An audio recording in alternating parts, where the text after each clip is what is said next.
On commence, on va essayer de parler. Donc cette semaine, c'est une semaine, ce Shabbat, c'est un peu particulier parce qu'on a deux parachiotes, Vayakel et Pekoudé, et qui finissent le livre de Shemot, de l'Exode. Mais en plus, on a un autre Sefer Torah, parce que c'est Shabbat à Chodesh. Ouais. Chodesh, parce que c'est le Shabbat d'avant Rosh Chodesh Nissan. Et donc, étant donné que ouais, ouais, il y a quel, ouais, il y a quel. Et comme donc on a beaucoup de choses à. En plus, comme si ça suffisait pas, étant donné que la semaine dernière on n'a pas étudié dans ce cadre-là, on n'a pas étudié la paracha de Kitissa. Non, on n'était pas là. Personne n'était là. Et puis c'était pourri. Donc on n'a pas étudié Kitissa. Donc on va essayer de parler de Kitissa, de Vayakel et de Pekoudé. Eh ben, dis donc. Picoudé, comment tu l'écris? Péculé. Pi. Voilà. Tu devais être toujours piqué, toi, en classe. Oui, effectivement. Servez-vous du thé, servez-vous du thé. Vraiment, et le gâteau était fait pour nous. Titre Alors, du pays? on va commencer. Vayakel, donc la première paracha, c'est Vayakel. Elle commence comme ça. Vayakel Moshe, et Kol Hadat Ben Israël. Donc Moïse rassemble tout le peuple. Titre du pays. C'est pas souvent qu'il réunit tout le peuple. Et il leur dit, voici ce que Dieu a dit de faire. Deux points. Tu veux? Hein, ouais, merci. Je te mets avec Ouais, ça ou je t'enlève ouais, ça? avec ça. Voici ce que Dieu a demandé de faire. Pendant 6 jours, ton travail sera fait. Et le septième, Camille, tu t'es désinfecté? essayer de fermer. Bonsoir tout le monde. J'ai oublié de fermer les micros des gens, alors on va le La faire tout de semaine dernière suite. aussi, on nous a rappelé Shabbat. Mute all. Voilà, yes. Parfait. Alors, donc je disais que la paracha de Vayakel commence par l'ordre du Shabbat, en deux versets, hein. Et la C'est semaine pas dernière beaucoup. aussi, il y avait Shabbat. Alors c'est la sixième fois Ah que oui? dans le livre de Shemot seulement que l'on retrouve la mitzvah du Shabbat. La semaine dernière, on l'a vu deux fois même, Hum, hein. hum. Et on l'a vu la première fois, c'était avec la manne, après il y avait dans les 10 commandements. Bref, on l'a eu plusieurs fois. Donc la question qui se pose, évidemment, c'est qu'est-ce que ça nous rapporte encore une fois ici? Bien qu'il y ait quelques petites choses nouvelles, par exemple, Lotevaru esh bechol moshvotechem beyom Shabbat, on ne doit pas, ne peut pas allumer du feu le jour du Shabbat. Bon. Et ensuite, juste après avoir rappelé la mitzvah du Shabbat, parce qu'on ne peut pas dire que c'est une grande nouvelle, quand on le sait déjà, Moïse parle aux enfants d'Israël et il leur dit, voilà, vous devez ramasser des toromot, c'est-à-dire des choses que vous voudriez bien donner à Dieu. C'est-à-dire, si vous avez envie, hein, c'est vraiment pas un impôt, c'est pas du tout obligatoire, mais toute personne qui le désire peut offrir des choses à Dieu, hein. Or, vous savez que c'est ce que nous avons lu dans les parachutes de Teruma et Tetzavé. Ça commençait comme ça, C'est Dieu pas, dit à moi. c'est pas obligatoire, 10%, c'est pas ça, les 10%? Hmm. Non? Non, il y a ça, c'est autre chose, c'est le maaser. Oui. Pour Non, moi, c'est non. pas du tout Non, là, obligatoire. c'était d'abord ça. Le Teruma, c'est tous les ans. Et à chaque fois, c'est tous les ans les théromotes. Mais là, c'est une seule fois. C'est simplement pour construire le Mishkan. Donc, c'était Chat Ve'ami, c'est-à-dire c'était une seule fois. C'était, et donc, là, on dit il faut ramasser de l'argent, donner de l'or, de l'argent, du bronze, donner des tissus, etc. Et ensuite, il va rallonger cela. Et ça va être même plus long que ce qu'on a vu dans Teruma. Ensuite, il va parler justement des personnes qui vont être capables de faire le travail nécessaire, à savoir pour tisser, pour faire fondre les métaux, pour travailler le bois, etc., pour faire les huiles, pour faire tout ça. Et donc c'est ça va être très très très long. Et on va même nommer, comme Dieu lui avait demandé, de nommer Betzalel. Betzalel qui devait être l'un des chefs opérateurs. C'était lui le chef des opérations, disons. Et il avait avec lui quelques personnes à Oliab, etc. Et comme ça, ils vont s'organiser pour construire le Mishkan. Et alors, la paracha de Vayakel et de Pekoudé, ça va être l'ordre que Moïse donne aux enfants d'Israël, donc en premier temps de ramasser des dons, des toromotes, des dons qui vont les élever, ensuite de l'organisation de la construction du Mishkan. Donc il transmet l'ordre qu'il a reçu de Oui. Dieu. Mais il construit Mais il toujours faut... pas. Il Alors construit toujours. ensuite, ils vont commencer à construire. Après les 40 jours. Non, alors attends, je vais te donner la chronologie. Ah, Je ah, suis pas une chronologie, la voici.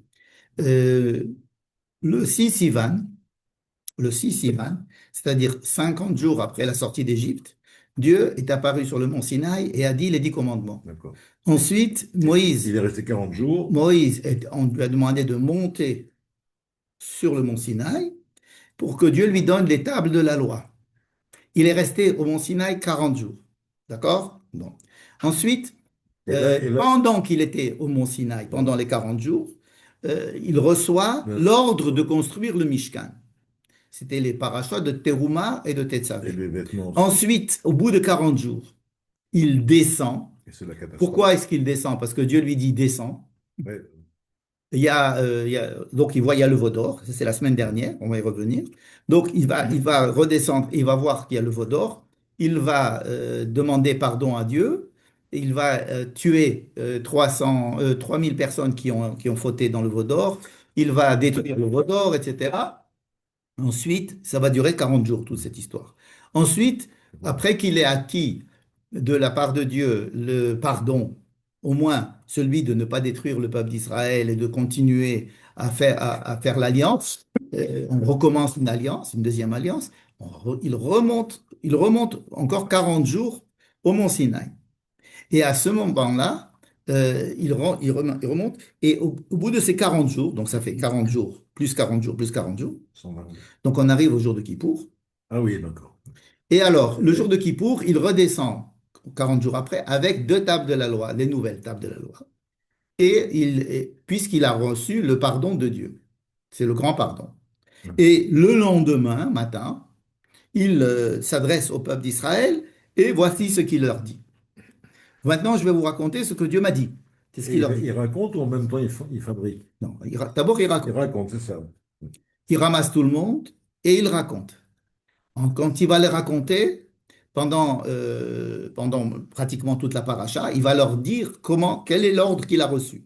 Mais dans cette paracha, j'insiste encore une fois, parce qu'il va beaucoup insister sur le fait que comment est-ce que chacun peut contribuer à cela.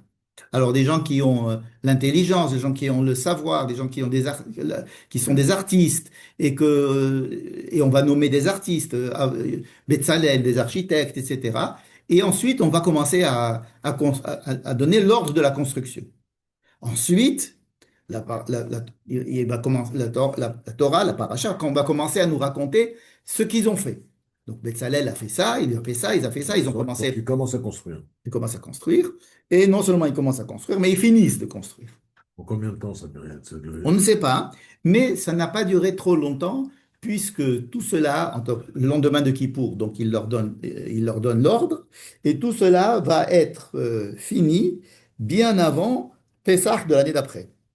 Oui, donc c'est quand même quelques bons mois. Donc, c'est maximum 6 mois. Oui. Certains disent qu'en quelques mois, ils ont réussi à faire ça. Vous avez des Donc, chiffres. en maximum, ils ont fait ça en 6 mois, puisque à la fin de la paracha de Pécoudé, donc à la fin de nos deux parachiotes, Dieu dit, vous allez attendre jusqu'au premier Nissan. Premier Nissan, d'accord? Donc, on est maintenant 1 an pratiquement après la sortie d'Égypte.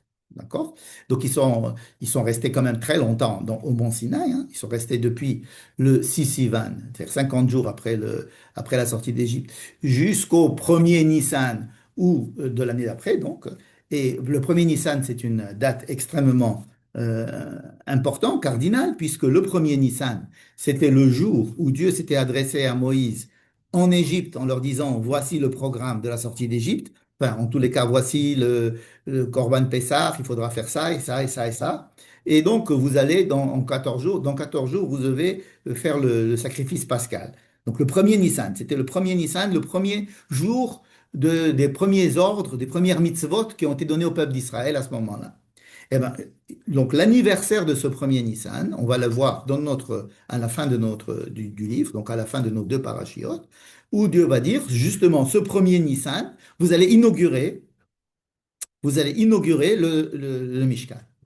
Et donc, la Torah nous répète après qu'ils aient fini tous les ustensiles, etc., ils les amènent, Moïse les met en place.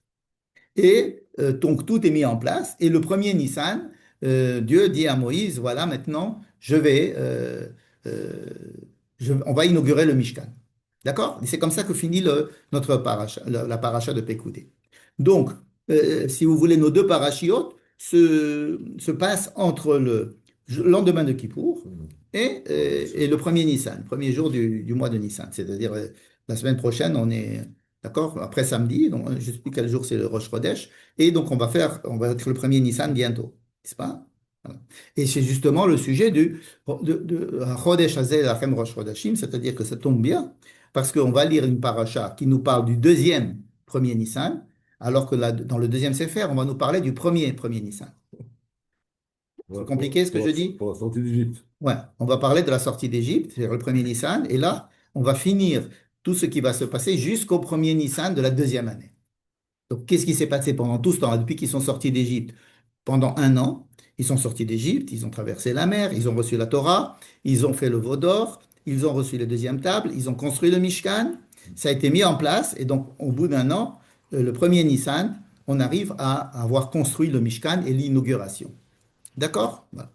Donc, si vous voulez, lorsque l'on étudie les parachas de Vayakel et Pekoudé, euh, on est très vite, on se rend compte très vite que c'est la copie conforme de deux parachiotes que nous avons déjà lus il y a 2 semaines, Teruma et Tetzavé. Mhm. Parce que Teruma et Tetzavé, c'était l'ordre que Dieu Non. donnait à Moïse de construire, et là, c'est l'ordre que Moïse donne aux enfants d'Israël pour construire, et la construction. Donc, c'est pratiquement la même chose. Donc, quand vous ouvrez un Chumash Rashi, vous allez voir qu'il y a très peu de Rashi. Parce il n'y a rien de nouveau. Ce sont les mêmes versets qui reviennent pratiquement. Mot à mot? Mot à mot. Mot à mot, même les Théramim, bon, des fois, il y a des petites. On essaie de laisser réveiller un peu les gens pour pouvoir rectifier le lecteur. Il y a des petits Théramim, mais en gros, c'est tout pareil. Bon. Et donc, c'est deux parachiotes assez méchamment, elles sont assez ennuyeuses, donc, ici, elle nous oblige à essayer d'étudier le sens même pourquoi est-ce que la Torah rallonge et explique toutes ces choses-là et pourquoi est-ce qu'elle parle beaucoup de la manière dont quand quelqu'un va travailler, est-ce qu'il le fait parce que il a la capacité de le faire? Et cette capacité de le faire, est-ce que ça vient de Dieu? C'est Dieu qui a mis l'intelligence chez ces gens-là qui vont faire ce travail. Mais alors, on choisit quand même les gens qui savent faire ce travail. Donc, il y a à la fois la capacité des hommes et leur initiative et leur volonté qui va rentrer en conflit avec le fait que c'est Dieu qui leur a donné et la force et l'intelligence Le Chabad. etc. Et celle-là, il avait le Chabad. C'est le premier Chabadni. Parce qu'il avait la Chachma, la Bina et la Da'at. Oui, absolument, tu as Il tout les à fait réclamait raison. pour. Absolument. Donc c'est Absolument. Rachid qui dit ça. Oui, oui, oui, oui, tu as tout à fait raison. Ouais. Mais c'est les Chabad qui ont pris ça de là. Ne crois pas Ouais. que Ouais. c'est eux qui ont pris des Chabad. C'est pas, c'est pas que le bon Dieu, il a passé un Shabbat chez les Chabad et il Il s'est n'y avait dit, pas tiens, de Chabad au Sinaï. voilà. Il y avait un Bet Chabad au Sinaï et il s'est dit, tiens, je vais les sponsoriser. Bien. Donc, j'ai deux questions. La première question, c'est pourquoi est-ce qu'on commence par donner la mitzvah du Shabbat, alors que ça fait déjà plein de fois qu'on l'a? Qu'est-ce que vient de faire la mitzvah du Shabbat ici? N'est-ce pas? Moïse descend, il va leur dire ce qu'il a vraiment reçu, à savoir, c'est l'ordre de construire le Mishkan. Et la première chose qu'il leur dit, au lieu de commencer à dire faites le Mishkan, il va commencer à leur dire faites Shabbat. Mais faites Shabbat, ça veut dire ne faites pas. C'est-à-dire, il faut rien faire le Shabbat. Hein. Donc, ton travail va être fait et Shabbat, et Shabbat, ce sera le Shabbat de Dieu. Tu ne dois pas, donc, entre autres, tu ne dois pas allumer du feu. N'est-ce pas? Bon. Alors, ça, c'est la première question. La deuxième question, c'est pourquoi est-ce que la Torah reprend? toutes ces listes et ces détails en insistant lourdement sur la manière dont chaque personne va être euh, induite, Impliqué. impliquée, c'est-à-dire comment est-ce que le passage entre la volonté de l'homme et le fait qu'il a envie de participer à quelque chose, le fait il va donner des choses et qu'il va avoir une certaine intelligence pour le faire et qu'il va faire ça avec de la chokhmah, de la sagesse, et en même temps que c'est Dieu qui a donné cette sagesse. Et entre autres, par exemple, Betzalel qui était le chef de toutes ces opérations, Dieu va dire, c'est moi, regardez comme Betzalel est très intelligent, comme quoi, regardez Betzalel comme quoi il est fort, comme quoi c'est un grand artiste, vous allez voir comme, et c'est moi qui lui ai donné cette capacité d'être artiste. Euh, Ça nous fait poser tout de suite une question. C'est la question qui est de savoir mais qui c'est qui fait les choses dans la vie quand on travaille. Quand on travaille. Bon, on a l'impression que c'est nous qui travaillons, hein. On prend des initiatives, on a envie de faire des choses, on n'a pas envie de faire des choses, on est obligé de les faire, mais on les fait, et ça sort bien, ça sort moins bien, etc. Bon, ça, c'est l'homme qui est maître de son travail. Mais il y a ici des phrases, des versets qui nous disent, attendez, c'est Dieu qui vous a donné cette force, c'est Dieu qui vous a donné cette intelligence, c'est Dieu qui est quelque part là-haut et qui dirige tout. Parce que rappelons-nous que ce que l'on va travailler là, c'est l'objet, le but de ce travail, c'est encore une fois de créer une maison pour Dieu. Voilà. Mais créer un endroit pour que Dieu puisse être habité dedans. C'est ce qu'on appelle Et le dedans, Mishkan. Shaphan Tibetocham. Voilà. Et Je c'est pas, bah, vais. c'est pas là qu'il est, c'est dans les hommes. Non, il est Les aussi Mishkan, dans le Mishkan. les Il est Mishkan, aussi c'est dans le. plus Non, pour il les est hommes que aussi. pour Dieu. Non, il est dans le Mishkan. Il ne faut pas avoir peur de dire qu'il est dans le Mishkan. Alors, il n'est pas que dans le Mishkan. Évidemment, Dieu ne va pas réduire sa présence dans le Mishkan. Mais il faut qu'on soit ébranlé par l'idée que Dieu doit résider dans un endroit. Il faut me créer une maison euh, où je vais habiter parmi vous. Qu'est-ce que c'est le Mishkan? Lishkon, c'est résider. Un shachen, c'est un résident, voisin. Mais c'est un résident, hein? Une mashkenta, l'ishkon, c'est d'être voisin. C'est que Dieu va habiter pour être notre voisin. D'accord? Donc le Mishkan, ça va être l'endroit où Dieu va résider. Donc, si Dieu veut résider quelque part, eh ben, bon, d'abord, il n'a pas besoin. OK? Il n'a pas besoin de résider. Dieu il remplit le monde. Le monde, il n'est pas dans le monde, c'est le monde qui est à l'intérieur de lui. Mais alors, qu'est-ce que cela veut dire? Ça paraît une idée un petit peu folle de construire une maison pour rencontrer Dieu dedans. C'est tout à fait bizarre.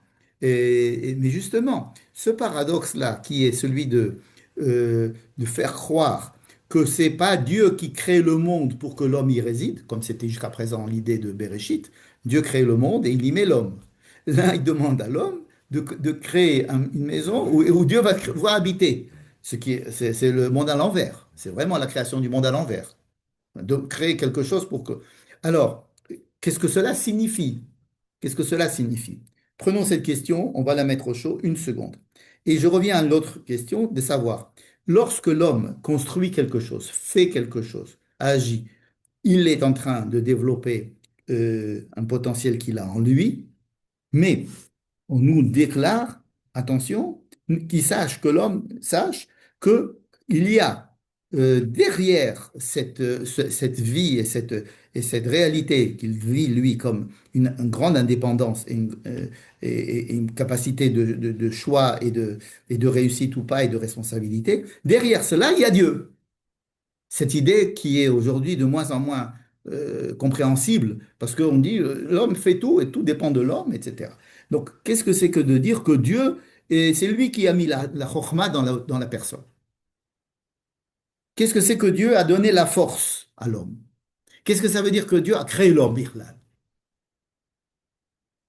Nous avons donc une deuxième question, un deuxième paradoxe. Je répète, le premier paradoxe, c'est comment veux-tu que toi, Dieu qui a créé le monde et qui a mis l'homme dedans, tu demandes à l'homme de créer un truc pour que Dieu soit dedans. Deuxième paradoxe, est-ce que l'homme, il est indépendant ou alors est-ce qu'il est dépendant complètement? Si l'homme est dépendant complètement, l'homme est un robot, c'est comme un être qui est une marionnette, donc que Dieu dirige, n'est-ce pas? Et certains versets de notre paracha le disent. Ils nous disent, c'est moi qui l'ai éclairé, c'est moi qui lui ai donné l'intelligence pour faire cela, c'est moi qui ai donné les plans à Moïse, mais c'est chacun qui va donner, je vais donner les directives et je vais faire que telle sorte que les gens, et de l'autre côté, il y a des versets qui disent, mais ça dépend de vous, c'est chacun ce qu'il veut. C'est qu'il y a des versets qui mettent en exergue la volonté et l'initiative et la responsabilité de l'homme, et uniquement de l'homme. Mais en même temps, il nous dit que c'est Dieu qui a mis la force, qui a créé l'homme, qui lui a donné la force et qui lui met l'intelligence dedans. Comme si presque l'homme serait sans libre arbitre. Donc ce deuxième paradoxe est en parallèle avec le premier paradoxe. D'accord? Donc je suis en train de ramasser les paradoxes. Premier paradoxe, c'est toi qui m'as créé tu as créé un monde et tu m'as mis moi dedans, ou bien tu me demandes moi de créer un monde pour te mettre dedans. Deuxième paradoxe, est-ce que l'homme est libre ou est-ce que l'homme est une marionnette? D'accord? Troisième paradoxe, troisième paradoxe, c'est est-ce que l'homme est un être euh, euh, autonome complètement ou alors est-ce que l'homme a une composante divine? Ça veut dire quoi divine? C'est quelque chose qui ne lui appartient pas. Quand on dit que Dieu a créé l'homme à son image et qu'il lui a insufflé la neshama, il lui a insufflé la neshama, cela veut dire qu'il y a à l'intérieur de l'homme. L'homme est décrit dans les premiers versets, dans les premiers chapitres du livre de Bereshit comme étant fait avec de la poussière. Alors, cela symbolise le fait qu'il soit matériel, quoi, c'est un homme, et que Dieu ait mis en l'intérieur de lui un souffle de vie et peut-être même une neshama, ce qu'on appelle la neshama. C'est-à-dire que, vous savez que la neshama, le mot neshama, ça vient de la respiration, l'inshom, n'est-ce pas? Donc quand Dieu a mis en lui un rouach, et il a insufflé donc un souffle divin. Donc le troisième paradoxe, c'est que est-ce que l'homme est uniquement un homme ou est-ce que l'homme a une part de divinité en lui? Ça, c'est pas contradictoire. C'est la plus grande contradiction. On est habitué à le dire, mais la difficulté que l'homme a à vivre par rapport à un autre être vivant, c'est quoi? C'est qu'il est conscient du fait qu'il vive, qu'il a une responsabilité et il se pose des questions à propos de qu'est-ce que je fais ici? C'est-à-dire qu'un arbre, on suppose qu'un arbre ne se pose pas la question de savoir pourquoi il est là, qu'est-ce qu'il devrait faire. L'arbre, il est programmé pour vivre et communiquer avec les autres arbres, communiquer mais sans se poser les questions du sens et de la responsabilité et de la morale c'est réservé à l'homme, à l'être humain, n'est-ce pas? Même les animaux ont des fonctions qui ressemblent beaucoup à l'homme, mais les animaux, jusqu'à preuve de contraire, les animaux ne se posent pas des questions transcendantales, disons. Ils ont beaucoup de problèmes pour essayer de continuer à vivre, de continuer à être en relation, de pouvoir procréer, de pouvoir survivre.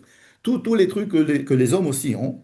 Mais en plus, l'homme, il a cette chose qui l'embête un peu et qui est constitutionnelle de tout être humain, savoir c'est qu'il réfléchit et qu'il se pose des questions sur son existence il se pose des questions sur une certaine morale, qu'est-ce que je devrais faire, qu'est-ce qui m'est interdit de faire, etc. Lorsqu'un animal mange un autre animal, il ne se pose pas des questions transcendantales en disant j'ai tué. C'est tout ça fait, c'est ce qu'on appelle quelque chose de naturel. Donc cette part, pardon, on ne sait pas. C'est pour ça que j'ai dit jusqu'à preuve du contraire. D'accord? Est-ce qu'un animal a des remords ou Non, mais des... même sur les plantes, parce qu'on découvre Même, des choses, ouais. même sur la communication, qu'on ne savait pas du tout il y a 50 ans. Donc on découvre des choses tout le temps. D'accord. Quand j'ai dit que l'arbre, il était en communication avec les autres, l'arbre, etc., c'est tout à fait vrai. Aujourd'hui, c'est démontré même. Mais la question de la réflexion, de la responsabilité de l'homme qui se pose des questions sur le pourquoi de son existence, le but de son existence. C'est son côté divin, ça. Et ça, c'est son côté divin. Ça, c'est son côté divin, c'est-à-dire le côté responsabilité que Dieu veut partager avec l'homme. c'est de là que vient cette description un petit peu simpliste que fait la Genèse de la construction de l'homme avec de la terre, mais avec un souffle qui vient c'est pas quelque chose qui est décrit pour les autres animaux ou les autres êtres. C'est quelque chose alors, qu'est-ce que c'est que ce souffle divin? On peut déjà le diagnostiquer, ou bien le détecter avec justement déjà cette partie de la conscience humaine, de morale humaine, de l'impression qu'on est responsable de quelque chose, ou bien on n'est pas responsable de faire le bien, le mal, toutes ces choses-là qui sont euh, inhérentes à la condition humaine. Alors ça, c'est le côté divin. Ça, c'est la neshama. Mais la neshama, ça n'est pas que ça. D'accord? Ça peut être autre chose. Mais déjà, ça montre qu'il y a quelque chose chez l'être humain qui n'est pas. Et ça, c'est un grand paradoxe. Comment est-ce que un gouffre et un neshama, c'est-à-dire un corps et une âme, peuvent coexister entre eux? C'est-à-dire qu'il y a des obligations. Le corps nous oblige à faire certaines choses, mais la conscience nous mène à faire d'autres choses. D'accord. J'ai envie de tuer. J'ai envie de le tuer parce que j'ai envie de manger le steak tout seul et lui il va venir manger ce steak. Donc je vais le tuer pour pouvoir manger le steak tout seul. Ben non, attends, tu ne dois pas tuer ton prochain. Ça, c'est une injonction. Et donc il va falloir que je trouve des moyens de m'arranger. Et ça m'embête parce que j'ai un instinct animal basique qui est le fait que je veux manger la viande là. Et il y a un autre homme qui est là, qui veut aussi manger. Donc il va falloir que je m'entende avec lui. Euh, Pareil, j'ai une femme ici, c'est la femme de quelqu'un d'autre, ben, on a envie d'être. Non, et attention, il y a l'adultère, etc. Ce sont des choses qui ne sont pas naturelles, qui viennent d'une injonction qu'on appelle divine. Injonction divine. C'est-à-dire que cette injonction que l'homme ressent, on l'appelle divine. On dit qu'elle est divine. Bon. C'est comme ça qu'on peut déjà appréhender le divin. Et je dis ça, c'est un paradoxe. Le gouffre et le neshama ensemble, c'est un des grands paradoxes. Comment est-ce possible que dans un être humain, il y ait une part d'animal et une part d'humain ou de divin? Divin ou humain, c'est à peu près la même chose. Avec la définition que nous faisons de l'humain, c'est ce qu'on appelle le divin. Hein, quand on dit quelqu'un est humain, il faut être humain. Ça veut dire, mais on exerce la partie divine qui est en toi. D'accord? Il y a le libre arbitre, mais il n'y a pas que le libre arbitre, il y a tout le fait que l'homme se pose des questions sur ça. Donc voici trois paradoxes, n'est-ce pas? Et ces paradoxes se révèlent dans la construction du Mishkan. C'est comme si la construction du Mishkan prenait tous ces trois paradoxes et les assemblait, en disant que c'est un seul paradoxe. Le même paradoxe, qui est la rencontre de l'âme avec le corps, c'est le même paradoxe qu'il y a entre le fait que l'homme décide tout ou Dieu décide tout.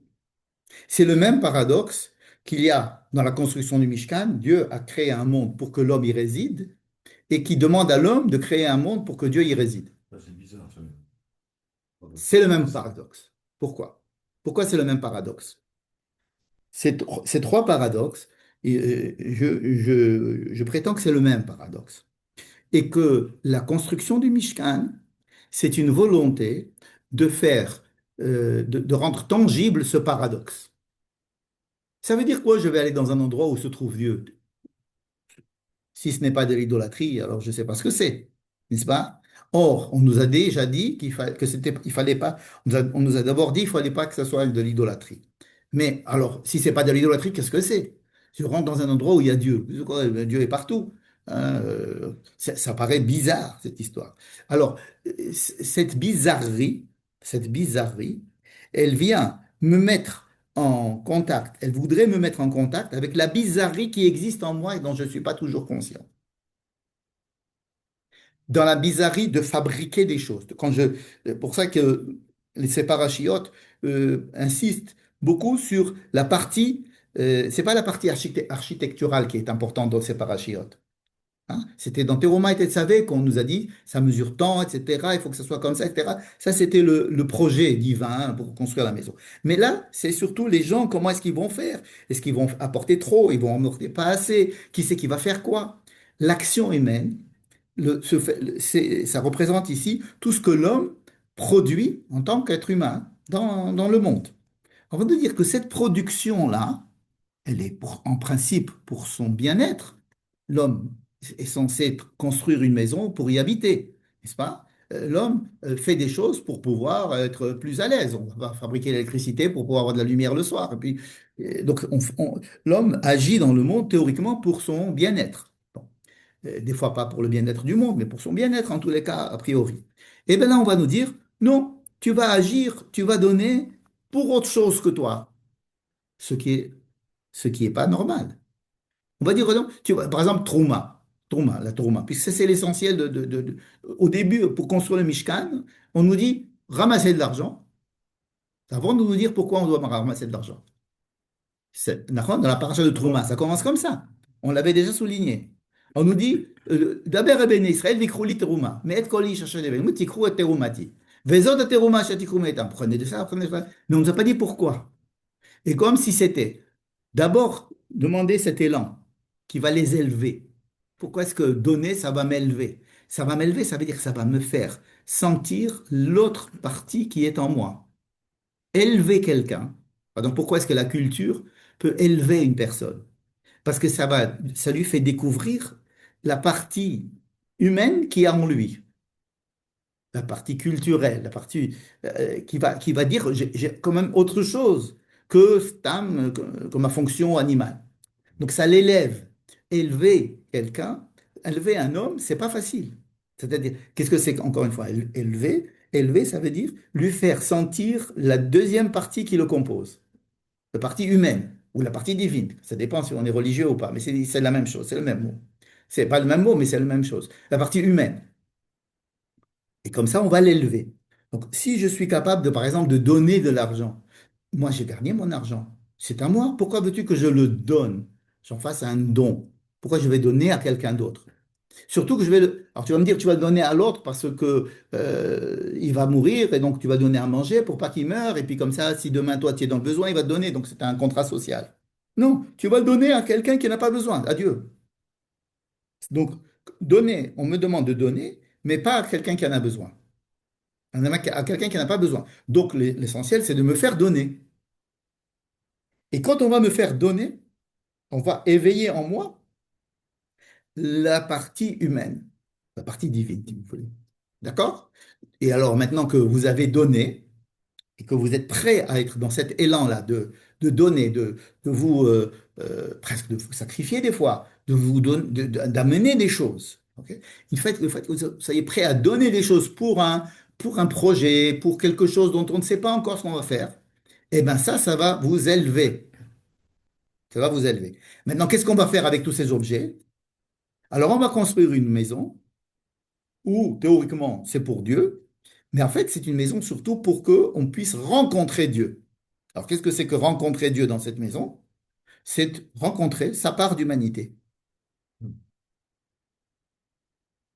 pour que l'homme soit en prise avec sa part d'humanité. Donc on a besoin de retourner d'une maison pour être plus Alors, c'est une question de lieu. Est-ce que l'homme, je suis en prise avec mon humanité tout le partout, temps. alors, il y a deux exigences. Il y a deux domaines dans lesquels cette chose-là doit être faite, dans le temps et dans l'espace. Dans le temps avec Shabbat, c'est-à-dire qu'on va te demander d'être en relation un peu plus avec Dieu un jour par semaine. Je veux dire, mais tous les jours, je peux penser à Dieu. Un jour au milieu de la semaine, je peux penser que Dieu a créé le monde, je peux penser que Dieu nous a fait sortir d'Égypte, je peux penser que, OK, ça ne m'empêche pas. Non, on me demande euh, de rentrer dans un temps qui aura une signification différente des autres parties du temps et dans lequel je vais me projeter dans une situation où je vais chercher quelque chose d'autre de ce que je faisais pendant le reste de la semaine. Et bien pareil dans l'espace. Quand je vais rentrer dans cet endroit, ou même que je vais savoir que cet endroit existe. Vous savez, Shabbat, euh, il est important de vivre Shabbat, mais on dit que il n'est pas moins important de savoir que dans les jours de la semaine, qu'il y a un Shabbat. Vous voyez ce que je veux dire? C'est-à-dire que Shabbat a son importance, mais il a son importance aussi, même si je ne vais pas faire Shabbat, je suis dans la semaine, et je sais qu'il y aura Shabbat. Ça, c'est déjà important pour la manière dont je vais vivre dans la semaine. Pour ça qu'on appelle, on dit qu'on n'est pas, on nous dit qu'il ne faut pas appeler le lundi lundi. Il faut l'appeler le deuxième jour par rapport à Après Shabbat. Shabbat. Yom, Yom, Sheni, les Shabbat.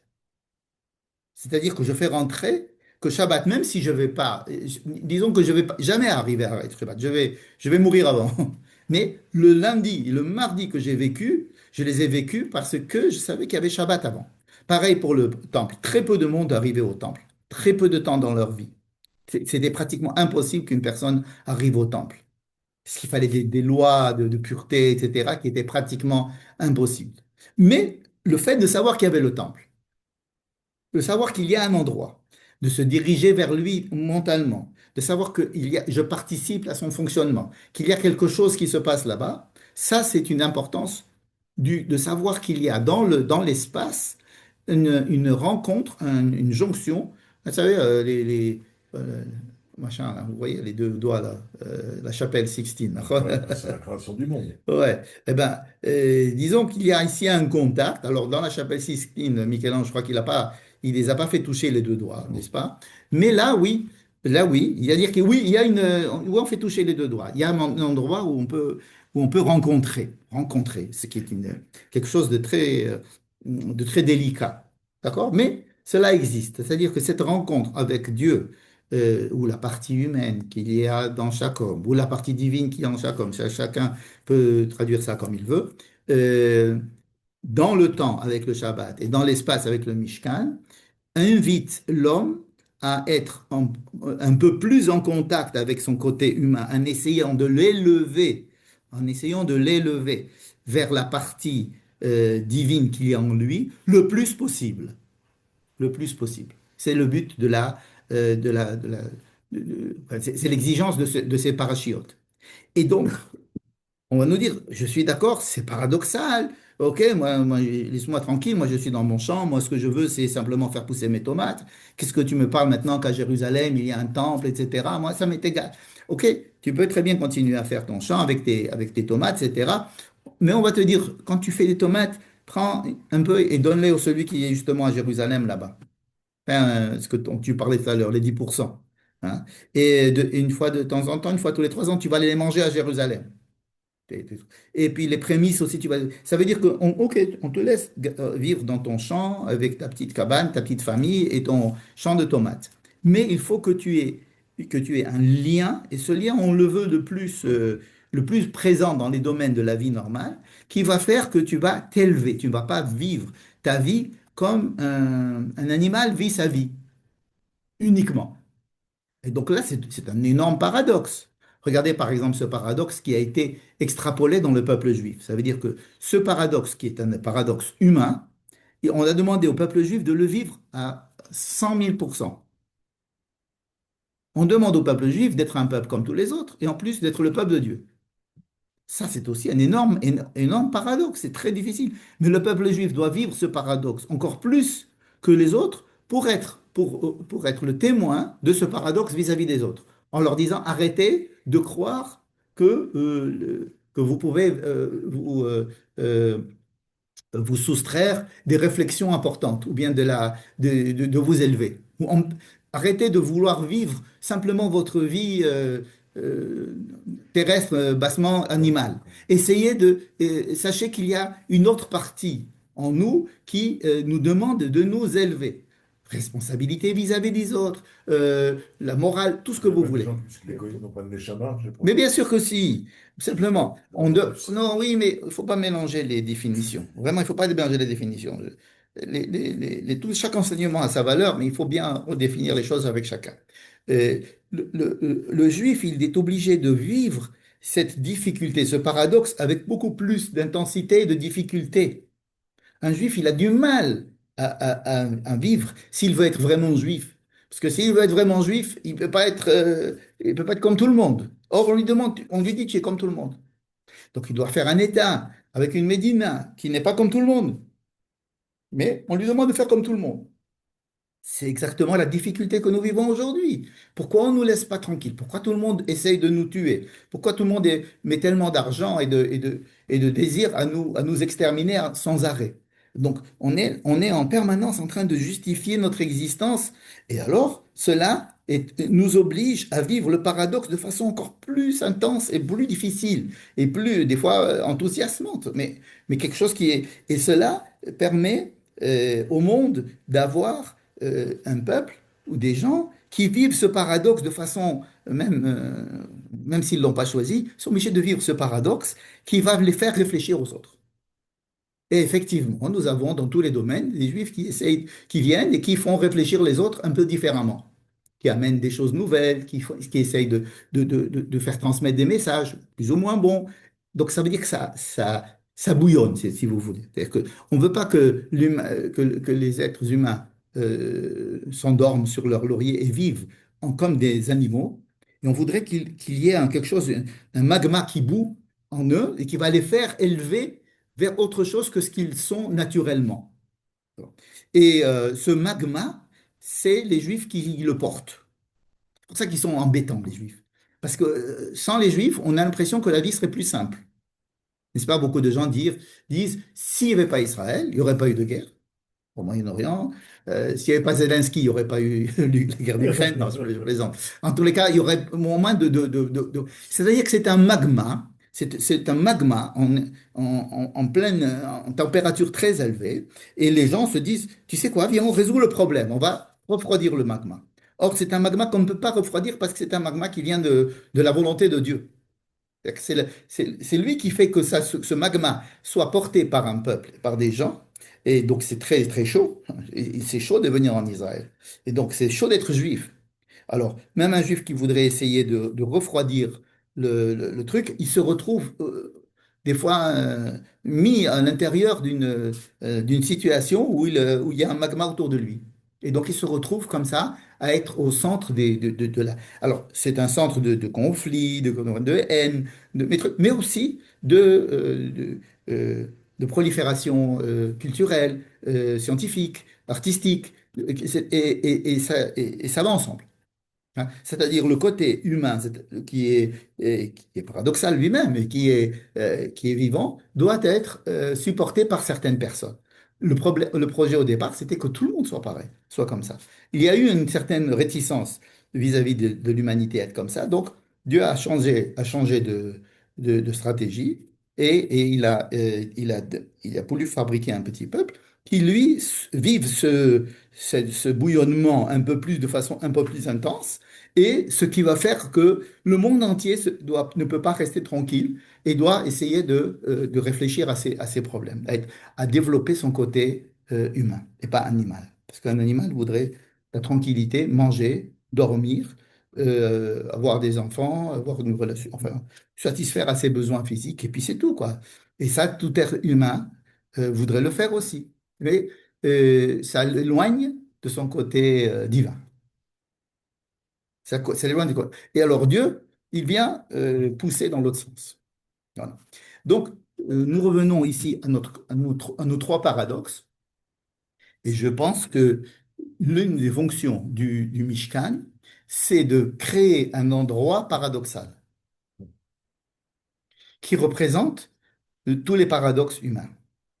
Ce qu'on n'a pas le droit de faire à Shabbat, on a le droit de le faire dans le Mishkan. Oui, alors ça a tous les paradoxes possibles et imaginables, dont la réalisation de la construction humaine. Quand je vais faire fabriquer une table. Quand tu vas fabriquer une table, bon, je fais une table. Pourquoi? C'est moi, c'est pas une table pour Dieu, c'est pas une table. Oui, je fabrique une table. Ok, je fabrique une table avec des pièges et des trucs. Donc je suis un bon ouvrier, je fabrique une table. On dit, mais regarde. Même lorsque tu fabriques une table, sache que tu es en train de faire quelque chose d'humain, parce que c'est une réalisation humaine. Donc, même, il faut que tu considères que chaque acte que tu vas faire dans ta vie, il y a ici une part d'humanité dedans. Et alors, je réponds maintenant à la première question, qui est pourquoi est-ce qu'on nous parle du Shabbat ici? On va nous dire, attendez, je vais bientôt vous demander de fabriquer des choses. Je vais bientôt vous demander de vous rassembler et d'apporter et de faire des dons pour vous élever. Mais sachez tout d'abord qu'il s'agit de ce que vous faites pendant les 6 jours. Et le septième jour, vous devez vous séparer de cette réalisation pour élever cette réalisation. Fabrique ta table pendant le dimanche, lundi, mardi, mercredi, jeudi et vendredi. Samedi, même si tu n'as pas fini ta table, arrête. Pourquoi? Pour que tu fasses rentrer dans la fabrication de ta table, qui est normale, que tu as fait dans la semaine, pour lui donner un sens, pour l'élever. Shabbat, ça élève le monde de la création. C'est-à-dire que ça va me donner un sens à une table. Un sens qui va me dire, attends, pourquoi je fais une table? Est-ce que ça va arranger le monde? Est-ce que ça va arranger les êtres humains? Est-ce que je vais le faire pour le bien des gens? Si toute la semaine je fabriquais une bombe atomique, eh ben, on va me dire, eh oh, t'es sûr que tu veux continuer à créer ta bombe atomique? Regarde, tu es en train de détruire des gens. C'est-à-dire, Shabbat, on te fait décaler de ta réalisation pour que tu penses, tu réfléchisses sur ta réalisation.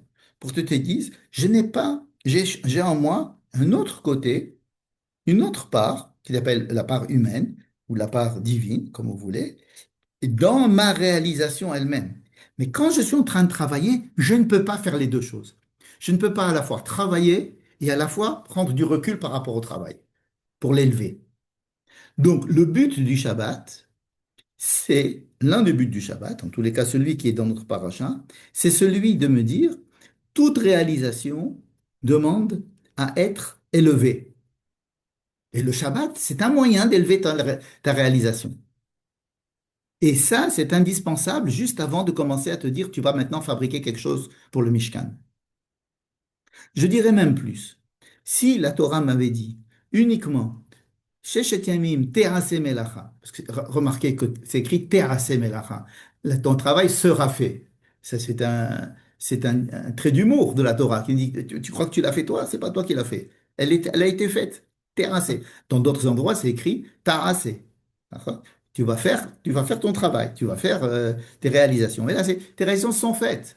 C'est-à-dire, va prendre conscience que ton travail, ok, tu as l'impression que sans toi, ça ne serait pas advenu, c'est vrai, tu as une grande part, bravo, etc. Mais sache qu'il y a un niveau supérieur qui est là aussi. Sache que tu n'es pas, que ton existence ne s'arrête pas à ton existence, que ta réalisation ne s'arrête pas à ta réalisation. Il y a des projets derrière, il y a des responsabilités derrière. Et ça, si on m'avait dit que simplement le Shabbat, la vérité, avec le Shabbat, bien compris avec le Shabbat, j'aurais peut-être pas eu besoin de fabriquer le Mishkan. En fait, le Mishkan, on upgrade le Shabbat. En me disant que même les jours où tu travailles normalement et que tu vas fabriquer des choses, essaye de voir si ces choses-là sont faites de façon morale. Elles sont faites pour le bien d'autrui. Elles sont faites pour le bien du monde. Elles sont faites avec un sens qui est celle de faire coexister mon animalité avec mon humanité. C'est ça le Mishkan. C'est faire cohabiter, coexister l'humanité avec l'animalité. C'est pour ça que le Shabbat, ce qu'on a pour le faire, c'est ce qu'on faisait pour construire les Alors, tables. alors ça, c'est la réponse ilratique classique, de dire, c'est pour nous dire que qu'est-ce que le Shabbat, je n'ai pas le droit de faire? Je n'ai pas le droit de faire ce qu'on m'a demandé de faire pour construire le Mishkan. Donc, je dois arrêter le Shabbat de construire le Mishkan. Mais c'est pas que le Mishkan ne va pas être construit à la fin, il va être construit. Mais je dois le construire d'une certaine manière à ce que il y ait du sens. Et qu'est-ce que c'est que la construction du Mishkan? C'est la construction du monde. Puisque le monde, en fin de compte, moi je pensais que le monde, c'était un endroit que Dieu avait créé pour mettre l'homme dedans. Mais en fait, il me dit, oui, mais le monde que tu es en train, toi, de créer, mets Dieu dedans. Vous comprenez ce paradoxe qui est résolu comme ça. C'est-à-dire que quand toi tu travailles, tu as l'impression que c'est toi qui travailles et qui fais tout. Mais t'élever, c'est-à-dire de faire rentrer Dieu dans ton monde. Et donc, on comprend maintenant que ces deux versets qui me parlent du Shabbat, juste avant de me dire qu'il va falloir que je fabrique un Mishkan, c'est pour me dire que, en fait, la réalisation du Mishkan, c'est la réalisation de tout ce que l'on fait dans la journée en général. C'est notre réalisation normale, c'est dans ce monde. Eh bien, sache que quand essaye de transformer ton travail que tu fais dans ce monde de telle manière qu'il ait du sens et qu'il ait une morale et qu'il soit tourné vers les choses et qu'il puisse t'élever et faire découvrir la part d'humanité qu'il y a en toi. Mais pour cela, il faut que tu t'arrêtes de travailler le septième jour. Donc le but pratiquement du Shabbat, c'est de bien fabriquer le Mishkan les autres jours. D'accord? Et donc de comprendre que ce qui est interdit Shabbat, c'est en fait ce que je fais les autres jours. Par exemple, il va y avoir une chose qu'on va apprendre, que à chaque fois qu'on va faire un travail, c'est ce qu'on appelle Melechet Machashevet. Une chose qui est faite avec, j'allais dire consciemment, avec La euh, pensée éloquente. une pensée, quelque chose qui soit fait avec, avec du sens, avec, avec quelque chose qui puisse élever la chose elle-même. Ce qu'on appelle Melechet Machashevet. Eh bien, c'est ça qui va être interdit Shabbat. Il y a certains rabbins qui disent toute Melechet qui n'est pas Machashevet, elle est permise Shabbat. Par exemple, qu'est-ce qui n'est pas Mercoshevet? Rabbi Shimon, il dit, par exemple, tu creuses un trou. Shabbat, tu creuses un trou. Pourquoi c'est pas Mercoshevet? Attends, j'ai pas fini.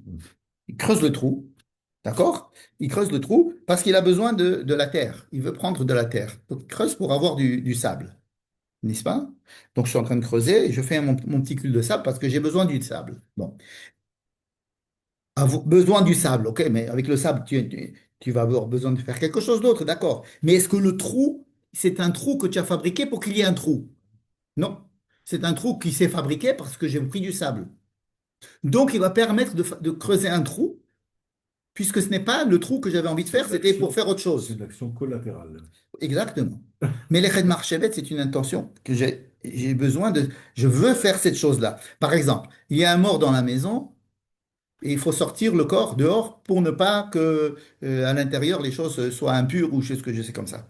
Le fait de sortir un corps dehors, d'accord, c'est interdit. Pourquoi? Parce que pour plein de choses. Mais je le fais pas sortir pour le faire sortir. C'est pas parce que j'ai besoin de lui dehors. C'est parce que j'ai besoin qu'il soit pas là. Donc ce n'est pas une. Je m'excuse de prendre cet exemple. C'est l'exemple Pachout qui est dans la Gemara.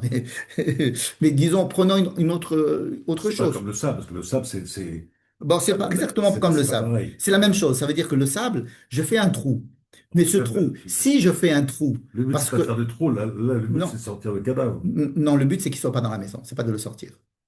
C'est Ouais. différent. Ouais. C'est que je sors la terre d'ici, pas pour fabriquer le trou. Non, non, Je le sors c'est parce vrai. que j'en ai besoin.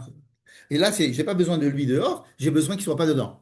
Hmm. Ça veut dire qu'il y a Melechet Machashevet, c'est une action qui a une intention bien précise. Donc, sortir un cadavre, c'est pas Melachet Non, non, tout est Marchevet? interdit. C'est interdit de faire un trou. Ah, Pas sauf, tout est interdit. ah bon. Non, mais évidemment, pas sauf, tout est interdit. Mais non, mais quand tu étudies quand tu étudies la Gemara, on te donne le sens des choses, puis D'accord. après, il y a des interdits supplémentaires qui viennent te les interdire. Mais d'après Rabbi Shimon, il faut que ce soit une Melechet Machashevet pour que ce soit interdit Shabbat. Mais là, dans les deux cas de figure, il y a une intention. L'intention, c'est quand même Oui, mais quelle est l'intention? Est-ce que l'intention, par exemple, j'ai un coq, je veux que les enfants jouent avec la tête. Je vous dis, c'est des exemples très très bêtes. Disons, ouais, alors je vais tuer le coq pour qu'il puisse jouer avec la tête. Mais alors, quand j'ai tué le coq, c'est pas pour tuer le coq, c'est pour qu'il joue avec la Enfin, tête. l'exemple du sable est meilleur quand même. Oui, c'est plus propre. C'est plus propre. Alors, Non, on mais revient c'est avec pas- notre. Si, par exemple, je creuse un trou pour avoir du sable, c'est permis.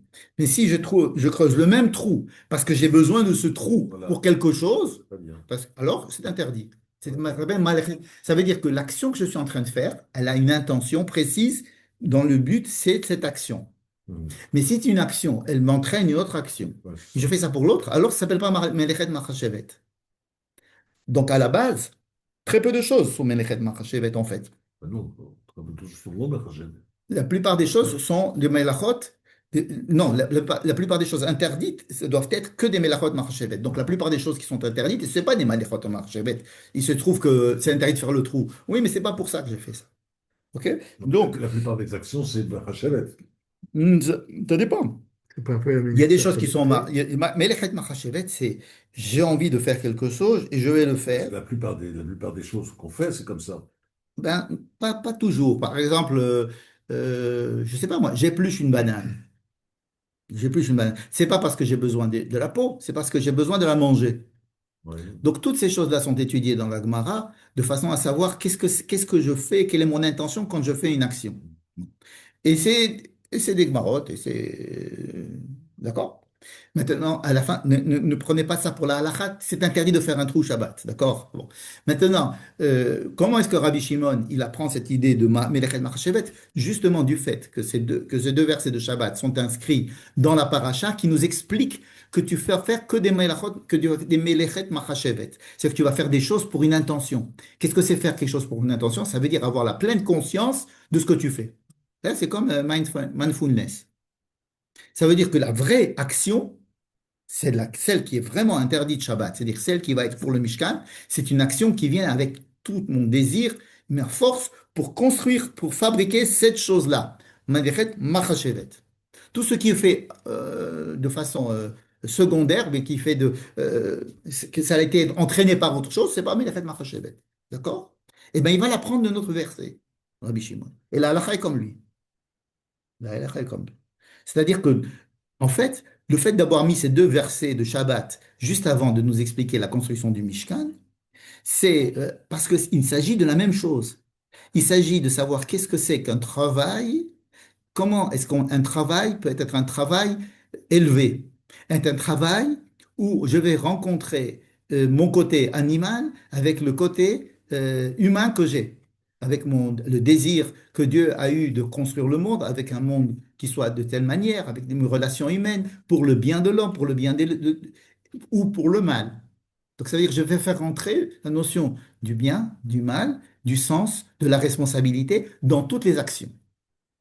Et l'action par excellence ici, c'est la construction de ce Mishkan. Pourquoi? Parce que c'est la construction du lieu de rencontre entre Dieu et l'homme, c'est-à-dire de la rencontre entre l'homme et, et sa neshama, la part d'humain qu'il a en lui, ou la part divine qu'il a en lui. D'accord? C'est pour ça que je dis que ces trois paradoxes, en fait, sont mis en pratique dans le Mishkan. Alors, vous allez me dire que c'est quelque chose de très, très difficile à réaliser dans les faits, puisque on voit que très vite, le peuple d'Israël, il va faire de l'idolâtrie avec ça. Au lieu de faire tout le cheminement que nous avons dit, il va au contraire réduire la divinité à quelque chose de matériel. Il va rendre l'humain animal. Il va rendre le divin euh, terrestre. N'est-ce pas? Au lieu de prendre le terrestre et le rendre divin, il peut faire l'inverse. Et ça, c'est beaucoup plus facile de le faire que l'inverse. C'est pour ça que les temples vont être détruits, un après l'autre, parce que justement, c'est tellement compliqué que des fois, Dieu préfère les détruire plutôt que de les laisser comme ça et qu'ils fassent un rôle inverse. N'est-ce pas? Bon. Ça, c'est une première idée que je voulais vous donner. Je vais vous donner une deuxième idée, et comme ça, on va, on va finir ce cours-là. D'accord? Pour clore, je vais vous donner une deuxième idée qui va être en rapport avec la paracha que nous avons sautée, la paracha du veau d'or de la semaine dernière. N'est-ce pas? Je vais vous dire une chose. Il y a dans la fin de la paracha Mishpatim, c'est-à-dire quand il y a eu les 10 commandements, parachat Yitro, ensuite Dieu dit, voici les Mishpatim, voici les lois que tu dois dire aux enfants d'Israël. C'était la paracha de Mishpatim.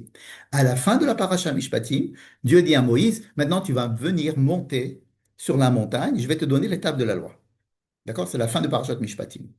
Et là-bas, les versets décrivent la montée de Moïse, qui monte, qui rentre dans le... Il y a un nuage, il monte, etc. Ensuite, il y a la description de la construction du Mishkan, Terumat et Tzavé. Ensuite, il y a la mitzvah du Shabbat. Quand on a fini de dire la construction du Mishkan, quand Dieu a fini de donner les instructions pour construire le Mishkan, il va lui donner la mitzvah du Shabbat. C'est ça qu'on va dire, le Shamru ben Israël Shabbat, la Shabbat de Rotam, que nous lisons, que nous avons lu cette semaine. Ensuite, il va y avoir la faute du Vaudor. Ensuite, on va arriver dans notre paracha, il y aura Shabbat. Ensuite, la construction du Mishkan.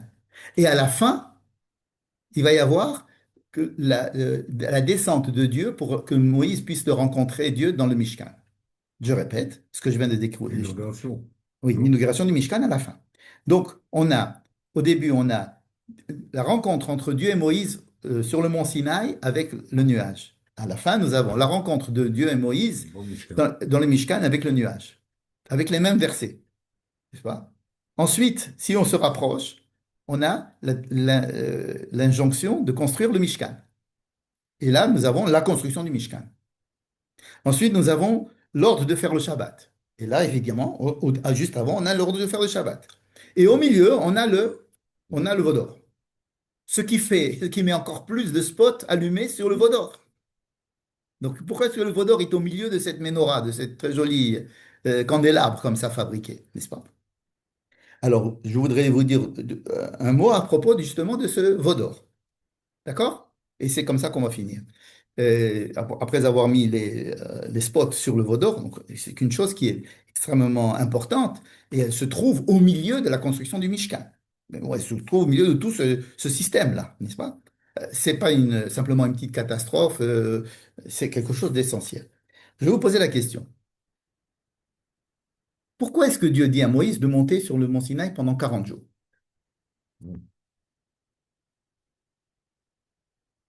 Il y a plein de trucs à lui dire. Plein de trucs à lui dire, ça peut se faire en un jour, Laisser le peuple en seul. 2 jours, hein? Laisser le peuple seul Bravo. responsable. Pour rester le peuple seul. Mais pourquoi 40 jours? Ça aurait pu faire 3 jours. Pourquoi 40 jours? Parce que 40 dans la Bible, 40, c'est une période de temps suffisante pour qu'il y ait une transformation chez les hommes. 40 jours a duré le déluge. Tous les 40 ans, il y avait la paix dans les Shoftim. La terre, après la guerre, il y avait 40 ans de paix. Ensuite, il y avait la guerre, 40 ans de paix. Tous les jours. 40, c'est une période. C'est un chiffre, un nombre. Donc la guerre avec l'Iran, ça prend 40 jours. Non, non, 40, c'est une période suffisante pour fabriquer quelque chose dans la conscience humaine. Bien. Parce qu'on pourrait poser une autre question. Je vous ai dit pourquoi est-ce qu'il lui a demandé, pourquoi il l'a laissé 40 jours là-haut. Pourquoi est-ce que quand Dieu dit à Moïse, descends de la montagne parce que ton peuple a fait le veau d'or. Pourquoi il n'a pas dit ça 6 heures avant? Ils n'avaient pas Oui, encore fait le veau d'or. Pourquoi il n'a pas dit ça un jour avant? il a attendu qu'il fasse Il ça. aurait, il aurait évité le veau d'or. Comme si Dieu dit à Moïse, viens sur le mont Sinaï et reste ici. Il l'a retenu. Attends qu'il fasse une Et bêtise. on va voir Oui. s'ils sont capables de se passer d'un intermédiaire entre eux et moi. Parce que c'est ça, en fait, le veau d'or. Le veau d'or, c'est un intermédiaire. Ils avaient Moïse qui était intermédiaire, et le but, c'était que Moïse disparaisse, C'est pas le en but, c'est laissant le peuple d'Israël devenir adulte pour pouvoir recevoir cette mitzvah du Mishkan. Encore une fois, la mitzvah qu'on vient de décrire du Mishkan, c'est quelque chose de très délicat et de très élaboré et qui est très exigeant et qui ne peut s'adresser qu'à des gens adultes, mûrs et responsables. Or, Dieu lui dit, voilà, j'ai ce projet-là de construire le Mishkan, mais je veux savoir si le peuple est capable de le faire. Et entre nous, il sait qu'ils ne sont pas capables. Mais pourquoi les 40 jours d'après, quand il lui remonte 40 Alors, jours, là, il n'y a pas eu de veau d'or? c'est pas le sujet de maintenant. Mais c'est une raison. 40 jours et 40 jours et 40 jours. Mais je parle des premiers 40 jours. OK? Pourquoi je te parle des premiers 40 jours? Parce que c'est eux qui ont induit le veau d'or. Ouais. Maintenant, Dieu, il veut pas empêcher le veau d'or. S'il voulait empêcher le veau d'or, il avait qu'à envoyer Moïse un jour avant, ou bien 6 heures avant. On dit que c'était à cause du problème de 6 heures. Or, il ne le fait pas. Dieu n'empêche pas le veau d'or. Au contraire, on va dire presque, Il le prend. il est en train de le provoquer. Alors, est-ce qu'il savait qu'il allait le veau d'or? Alors, il y a des gens qui vont dire, non, il ne savait pas. Bon, Oui, c'est tout, paraît-il. ok, il ne sait pas. Mais même s'il ne sait pas, il y a quand même un danger que ça arrive. Puisque c'est pour ça qu'il a demandé à Moïse de monter 40 jours. Mais Dieu, il sait tout, il sait que ça va arriver. Alors, disons qu'il sait que ça va arriver. On dit que Dieu, il te donne le libre arbitre. Mais disons qu'il sait que ça va arriver. Alors, pourquoi il le fait faire? Pourquoi il le laisse faire? Pourquoi il le laisse faire? D'accord? Théoriquement, c'est pour savoir s'ils sont capables d'aller à l'étape ultime, à savoir la construction du Mishkan. Parce que je ne veux pas que vous construisiez le Mishkan en étant idolâtre. Bon. Donc, je veux savoir si vous êtes capable de ne pas être idolâtre. C'est-à-dire si on vous prend votre intermédiaire, est-ce que vous êtes capable d'être adulte? Si je vous enlève votre mère, est-ce que vous allez pleurer ou pas? Est-ce que vous avez passé l'adolescence ou pas? Donc ça, c'est une épreuve qu'il est obligé de faire passer. Et même s'il sait qu'ils vont pas y arriver, qu'est-ce qui va se passer ensuite? Moïse va demander pardon. Dieu va dire non, je ne te pardonne pas, machin, etc. Jusqu'à ce que le peuple lui-même exige. Il exige de ce qu'on appelle aujourd'hui faire teshuva. Ça veut dire se rendre compte de la faute qu'ils ont fait, de la regretter, et donc d'essayer de faire le cheminement inverse Le pour regrette, oui. le peuple le regrette vraiment. Oui, par Ouais. exemple, Dieu leur dit, je vais pas, je vais vous emmener en Israël. Si vous voulez aller en Israël, je vous emmènerai en Israël. Je ferai pour que ça se passe, je ferai tout pour que ça se passe, mais ce ne sera pas avec moi. Ce sera avec des anges, c'est-à-dire avec des gens, avec des intermédiaires. J'enverrai des Ah, le gens, peuple dit non, non, etc. Et moi, je ne veux pas monter avec vous. Ça, y est, moi, c'est je le peuple. divorce. Je divorce. Je vous paye. On avait prévu d'acheter une maison. Je vous paye la maison. Tu avais prévu ça, d'accord? Mais moi, je Sans moi. divorce. Sans moi. Et Dieu, et le peuple Il dit, veut pas. Bayar est un davar hara hazé. Et ils ont dit, il t'a allé nous miser, on veut pas, tu ne fais pas monter, tu nous laisses ici mourir, mais on ne veut pas monter dans ces conditions. On veut monter avec Mais toi. ça s'appelle faire tchouba, ça. Ça Oui, bien sûr, reconnaître ses fautes. bien sûr. Parce ils mesurent ce qu'ils étaient prêts à perdre. Pourquoi ils ont fait le veau d'or? C'est tout à fait humain de faire le veau Mais d'or. pour remplacer Moshe, pas pour remplacer. Pour remplacer le Moïse, ça veut dire quoi? Pour avoir un intermédiaire. Mais c'est tout à fait humain. Les gens, on a tous besoin d'intermédiaires. Or, Dieu, il nous dit, il est interdit d'avoir des intermédiaires. Je ne veux pas que vous dépendiez, parce que si vous dépendez, vous n'êtes pas libre, vous n'êtes pas sorti d'Égypte pour dépendre de quelque chose. Donc, c'est ça la vraie épreuve dans laquelle il est mis. Mais cette épreuve ayant échoué, elle n'a pas complètement échoué. Elle n'a pas complètement échoué. Pourquoi? Parce qu'il regrette. Imaginez on on se marie pour des mauvaises raisons. Enfin, on se marie, on ne sait pas pourquoi. On s'aime, disons, voilà, on se marie. Et puis après, pof, on voit, ça ne va pas entre nous, donc on va divorcer. Bon, alors on divorce, et puis quand on est vraiment dans le divorce, ou bien qu'on a déjà divorcé, ou bien on se rend compte, Juste alors.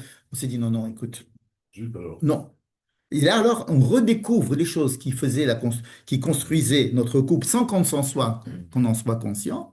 Et donc, ils vont reconstruire la relation qu'ils ont avec Dieu étape par étape. C'est ça qui prend tout le temps de la paracha de Kitissa, la semaine dernière.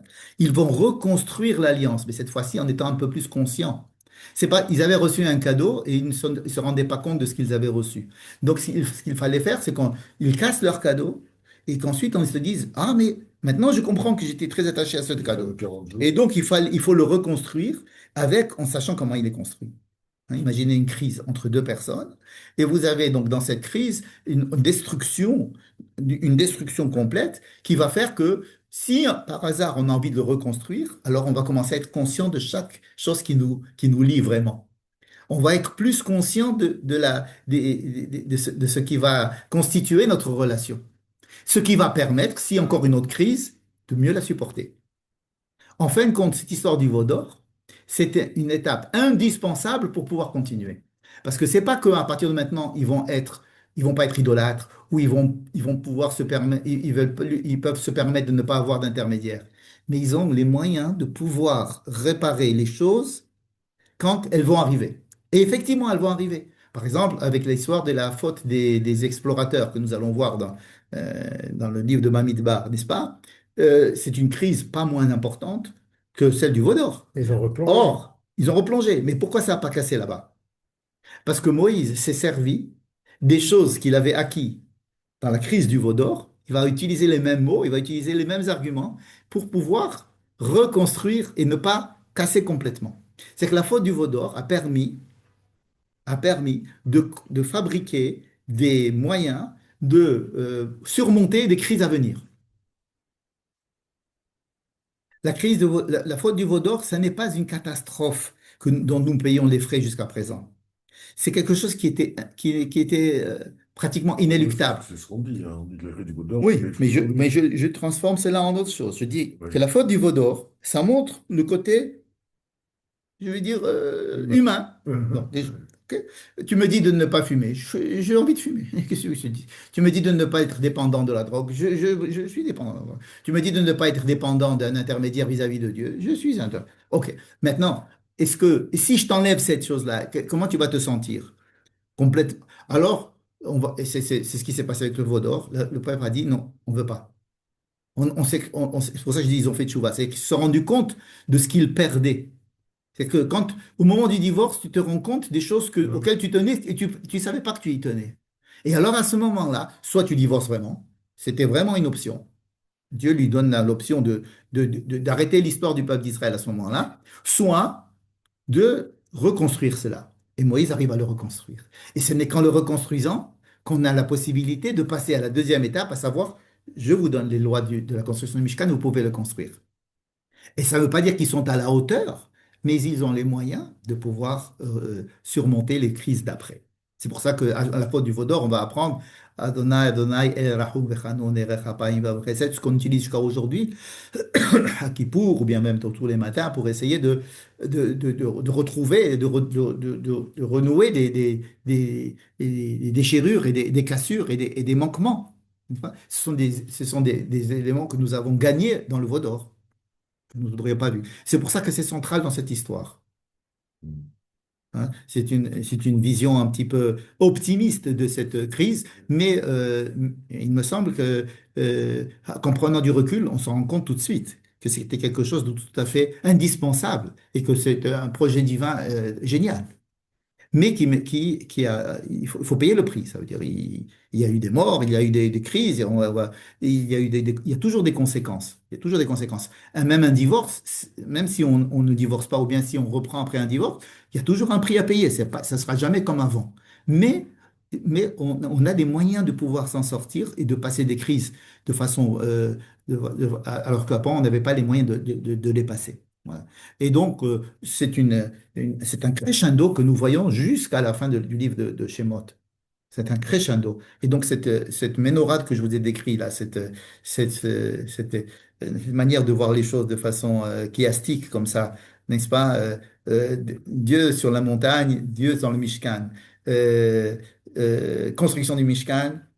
Oui, hors de construction, construction du Mishkan. Shabbat, Shabbat. Et Vodor au milieu, n'est-ce pas? C'est un passage où l'homme, il est passif dans la première partie, où l'homme, il est entièrement actif et partie prenante dans la deuxième, ce qui est le but de l'histoire. Voilà. Nous n'avons pas eu d'alerte, ce qui est une bonne chose aussi. Passez une bonne Il y a semaine. quand même une branche. Il te manquait la troisième branche. Super, passez une bonne semaine. Et qu'on Merci entende des bonnes Michel. nouvelles. Avec plaisir, Merci merci à vous beaucoup. aussi. Merci à vous. Merci, Michel.